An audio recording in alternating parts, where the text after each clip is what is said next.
Matapang sa salita si Rodrigo Duterte noong hawak pa ang kapangyarihan, pero ngayon ay malinaw ang galaw ng kampo niya. Gawin ang lahat upang hindi humarap sa paglilitis ng International Criminal Court.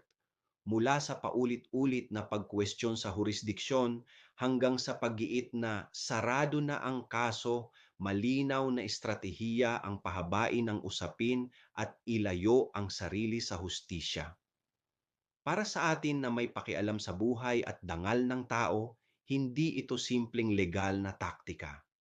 Ito ay pag-iwas sa pananagutan sa libu-libong buhay na nawala sa ngalan ng kampanyang ipinagmalaki noon. Kung tunay ang paninindigan, bakit takot humarap sa isang internasyonal na hukuman na ang layunin ay alamin ang katotohanan? Ang hustisya ay hindi nawawala dahil lang sa paglipas ng panahon o sa paulit-ulit na kasinungalingan. Kapag ang isang dating pinuno ay patuloy na umiiwas sa ICC, tungkulin ng mamamayan na magsalita, ang kapangyarihan ay lilipas pero ang pananagutan ay mananatili. Ang tunay na pananampalataya ay nakikialam sa buhay ng lipunan. Ako si Padre Jesse Galilea, may pusong Pinoy at kasama mo sa pag-iingay para sa bayan.